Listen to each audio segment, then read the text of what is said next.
past week since the shooting in Alexandria, Virginia, the FBI and our law enforcement partners have actively worked to gain greater understanding of the movements of the deceased shooter, James Thomas, or Tom, Hodgkinson. In March 2017, the shooter told a family member that he was traveling to Washington, D.C., but did not provide any additional information on his travels or specifics about their travels. An FBI analysis of the shooter's computers showed that he Google searched truck stops, maps, and toll routes in the greater Northern Virginia area. Prior to the shooter's travel, local police in Illinois were called to his residence due to complaints of target practice on his property. However, law enforcement determined that he had not violated any state laws at that time. The shooter's prior criminal record includes a charge of domestic violence in 2006. While the shooter was not known to have a history of diagnosed mental illness, he is known, or was known, to have an anger management problem.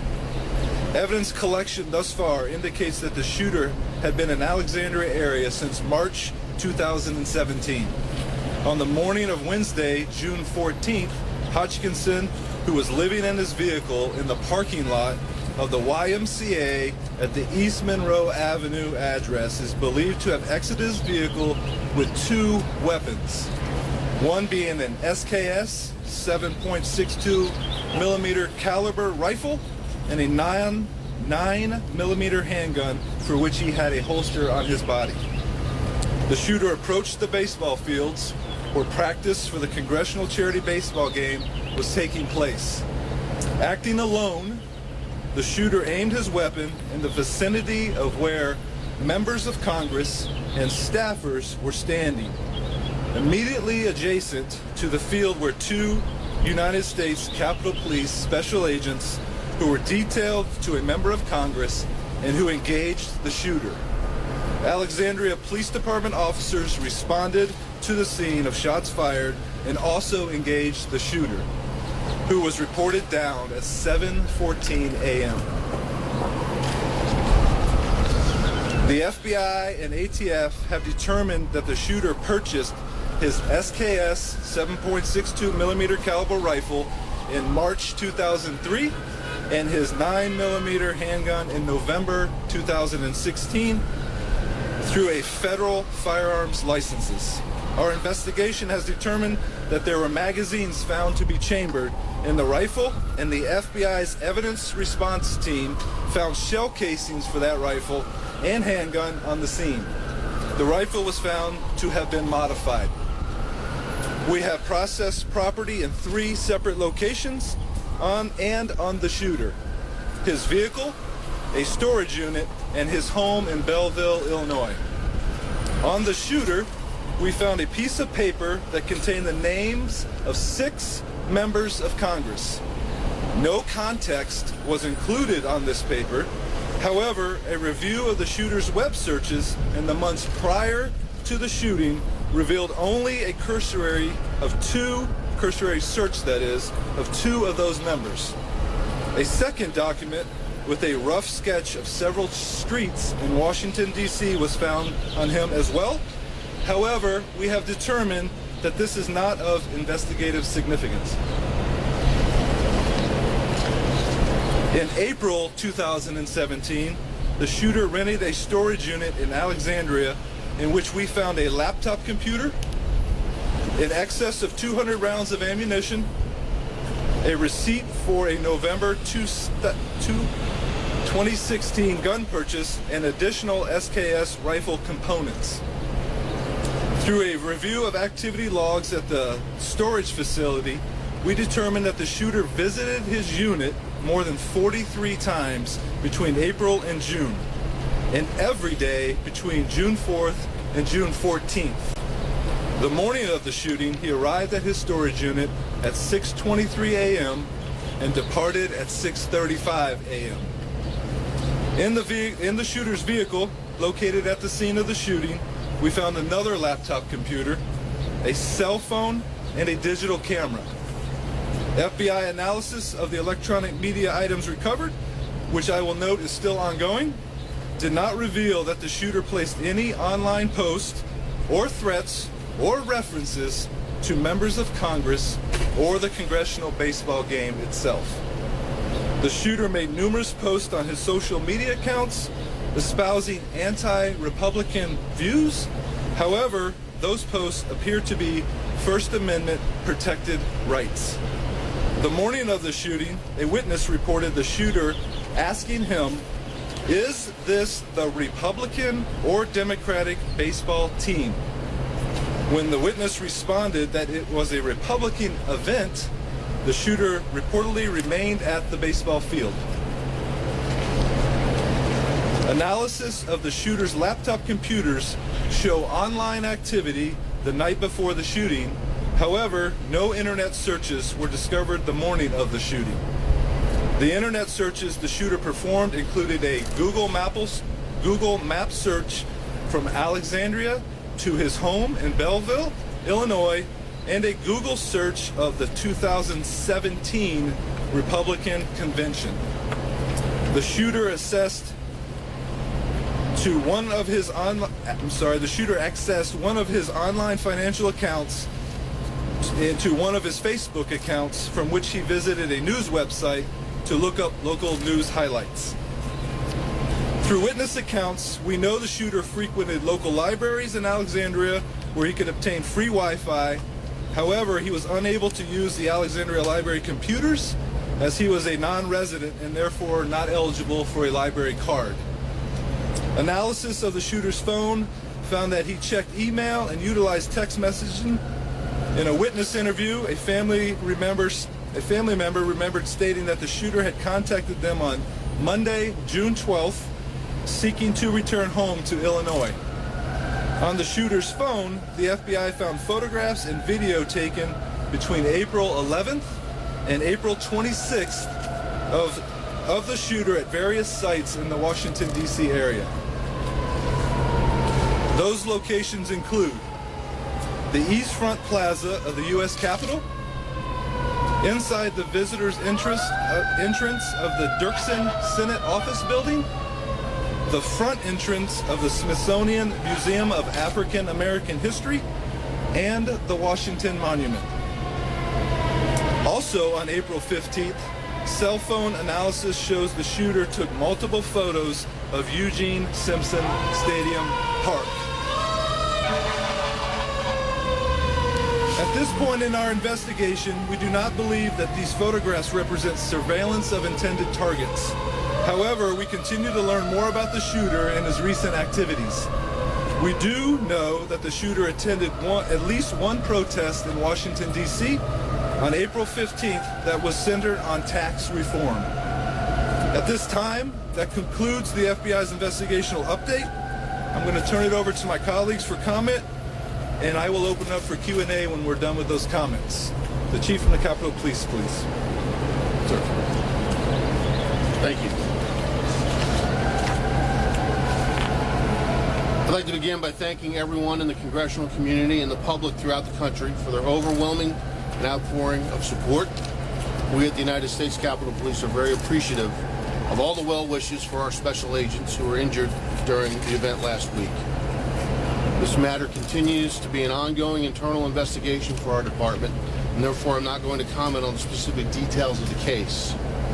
These two U.S. Capitol Police special agents and the three Alexandria police officers, Nicole Battaglia, Alexander Jensen, and Kevin Jobe, all define what a hero truly is. Without regard to their personal safety, they stepped up and did what was necessary to protect those around them. This speaks volumes about their character, their commitment, and their humanity. These qualities are all that matter as a law enforcement officer, and they are the qualities we look for in all of our officers. I'm pleased to report that Special Agent David Bailey has been recovering quickly and is no longer using his crutches. Special Agent Crystal Griner continues to be in good condition following surgeries to her ankle. It was Special Agent Bailey and Griner's dedication to the United States Capitol Police mission and their experience and training that helped save lives last Wednesday. They make me proud to be a police officer and even prouder to be their chief. Again, I'd like to thank all of our law enforcement partners, and we continue to send our thoughts and prayers to those who continue to recover from their injuries. Thank you. So I will open it up for questions and answers. What names were on the list? I'm not going to comment on the names of the list. It's an ongoing investigation, and we're still going through those names as we speak. Is it believed that that was a hit list? No, ma'am. I would not classify that as a hit list. It's more of a piece of paper with 6 congressional members' names on it. Were they all Republican? Do you have any view at all about when he decided to do the shooting and why? I do not know specifically those. I know that he was struggling in all kinds of different ways, but I do not know the specifics of why he intended or his motive at this time. What steps has the FBI and Capitol Police taken to alert and protect members of Congress whose names were on that list? So through our process, we let Capitol Police make those notifications, which they have done. And any additional security for those members? I will have to defer to Capitol Police. We're not going to comment on any security measures that we take for our protectees or for the Capitol complex itself, and it's all part of the ongoing investigation. Do you believe he was trying to kill anyone in particular or as many people as possible, or was he just firing shots randomly into the crowd of congressmen? So what we do know is he fired over 60 shots from the third base side of the field. 50 of those were from his SKS rifle. Approximately 50 of those were from his SKS rifle, but we do not know his intentions on the potential target. Do we think As you're helping, Sorry. Sir. as you're helping people at home understand why this happened, what's your best assessment right now? I think he was struggling in a lot of aspects of his life. I think by his post on social media, he spoke a lot about anti-Republican rhetoric, and I can't speak to exactly what he was thinking at the moment or his motive, but I think as we continue to look at his communications and look at his online footprint, I think we'll have a better indication of maybe what his thoughts were closer to why he Do you did think that. this baseball game was an opportunity Just to... one second. Follow-up. Yes, ma'am. Your sense this was a spontaneous event, or do you not know? Do not know yet, sir. So we don't, Yeah. that's just a follow-up to that. So do we think it was an opportunity that he just ran across his name, or has he been scouted out, or knew about it somehow, searched for it on the internet? So he did not search the actual event on the internet, the baseball game itself, or the practices. So we will determine that as the investigation unfolds. You mentioned that he purchased the handgun and additional gun components in November. Was that before or after the election? I do not recall the exact dates of the purchase. After the election. And then his location based where he was parked, does that appear just to be a coincidence that he was right next to the baseball field where Republicans have been practicing, and that the shooting took place the last day they would be practicing there before the baseball game? Not sure. As the investigation unfolds, we'll try to figure that out. But he was staying in that particular parking lot and utilizing the YMCA and local libraries on a frequent basis. So it could be coincidence, or we're going to have to determine what his thoughts were as we're moving forward with Do you the know why case. he came to Alexandria in particular? I do not, ma'am. I do not know that. You The mentioned you congressional- stayed and visited the facility 3 times. Correct. Quite a lot. Do you know about what he was doing each time in his visits? Was he staying in the units? It appears that he was not staying in the unit. It appears that he was there for a short, frequent amount of time. I think the longest he was there was 1 hour, but we do not know exactly what he was doing at the unit itself. They're saying he walked around with those guns, carrying openly, carrying concealed. I mean, was he armed most of the time? There is no indication that he was armed most of the time There's whatsoever. a congressional softball game today, or with members of Congress and tonight. Is there going to be heightened security at that? I cannot speak to the security at that event. Mr. Slater, were you able to determine who it was who shot him, whether it was the Capitol Police or the Alexandria Police? So there are 2 concurrent ongoing shooting investigations, and in an effort to preserve those, we're not going to comment on the ongoing shooting review. You mentioned the convention. Was he having any interest in going to the convention last year? Is there any threat that he signed that he was going to go? typically vote? No indication other than the search for 2017 Republican convention. And then is his family still cooperating? We heard from his wife last week. Is she still cooperating with the FBI? She is cooperating with the FBI. Say there Sure. were 6 names of Congress members on his list. If he had not been stopped that day, do you have any indication that he has other targets, people, or places in or around Washington, D.C.? No, not whatsoever. No targets or an agenda to actually follow through on those 6 individuals. No threats. Are the other names, were they Republicans as well? I'm not going to comment on their parties. Just generally characterized. Just 6 members of Congress. About going back to the question about who fired the lethal shot, is it true that the Alexandria officers who were on there, they were the only ones with long rifles?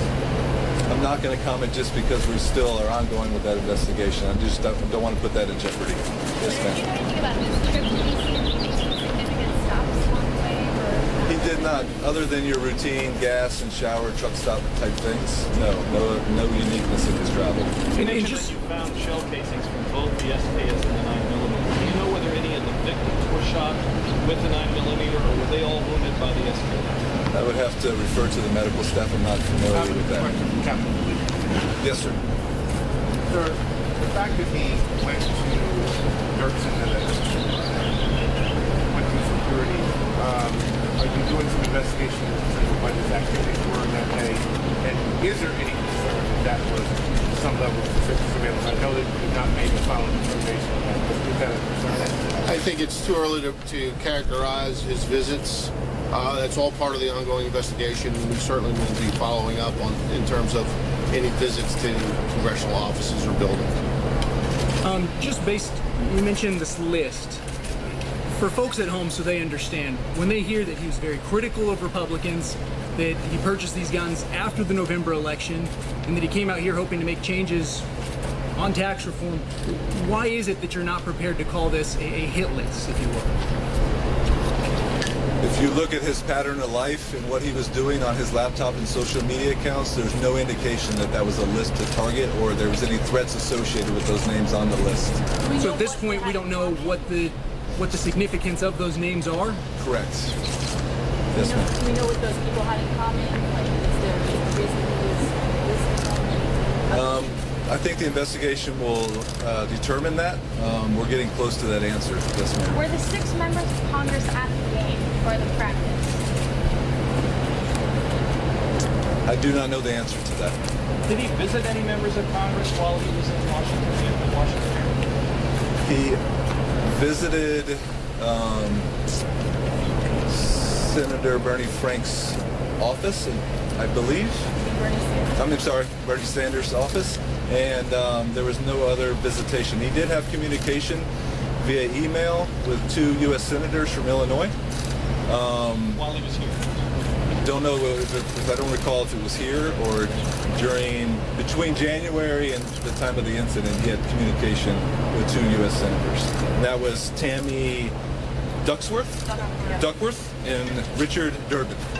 Did you meet Senator Sanders? I do not know the answer if you met Senator Sanders. Yes.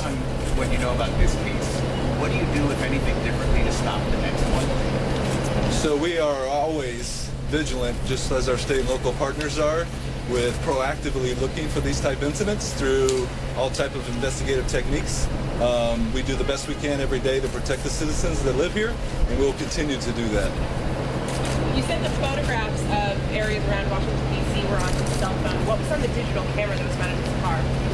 The digital camera had photos of home improvement projects and some home improvement inspections.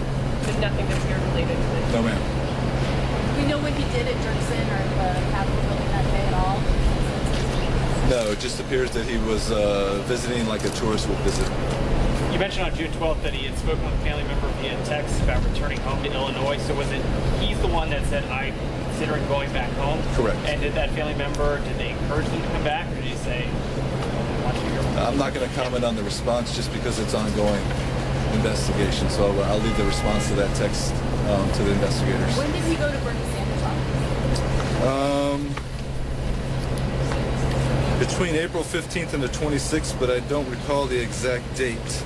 I don't recall the exact date. So, as far as you know, he didn't tell a single person in Illinois why he was coming to Washington. That's correct. He said he was under a lot of stress in his life. Could you talk a little bit about that? What you know? It appears that from some of his communication close to the event that he was running out of money. He was not employed at the time of the event, and he was looking for some local employment. Clearly, he was married for 30 years, and that appears that that marriage was not going so well.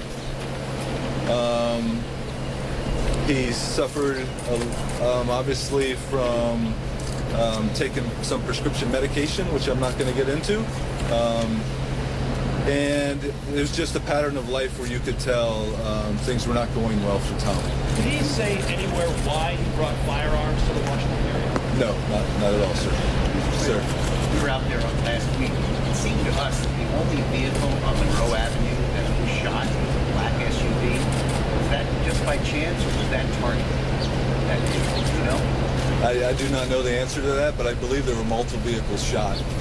Without characterizing what the response was, do you have any reason to believe that whatever the person at home said when he said he wanted to come home prompted the shooting?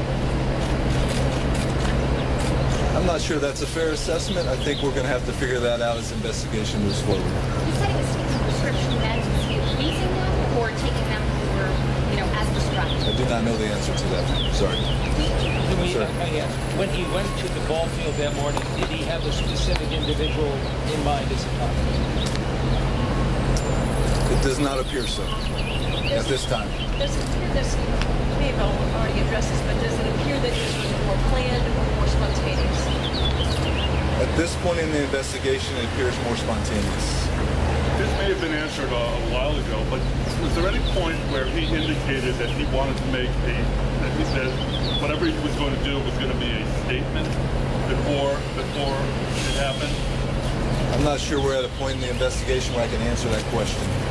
I'm sorry. Did he get a response from the family member that he contacted about the call? He did get a response. Is that characterized? I'm going to stay away from that response, please. Do you feel like there's enough evidence still out there that you will ever be able to determine what exactly he was doing at the baseball field that day and why he decided to take this action? I think it's going to be difficult, but we'll just have to see where the facts lead us. At this point, I can't speak to that, but we're hopeful that we get there. Do you think you believe everything you're going to learn off of the computer, the cell phone, and the camera? Say the question Do again. you think that you've learned everything that you're going to learn off of the camera, the laptop, the phone? No. We are still in legal process of receiving stuff back, so we are not complete with the review of all those items. Could you just expand on the statement you made earlier? I believe you said the FBI analysis does not reveal that his posts reveal any threat to any members of Congress, the life of it. Can you explain that? His post and his communications on social media were more rants about anti-Republican views.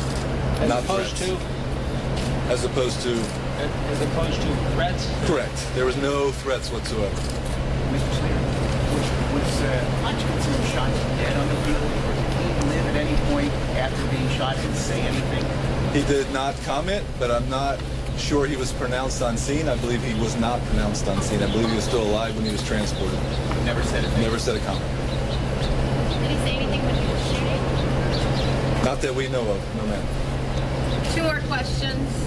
For the Capitol Police Chief, sir, you mentioned your officers, they're making a fairly strong recovery. Do you have all intention that they're going to go back to work, that both of them plan to return to duty? It's anticipated that they'll return to full duty at some point, yes. Mr. Snyder, how much money was he carrying?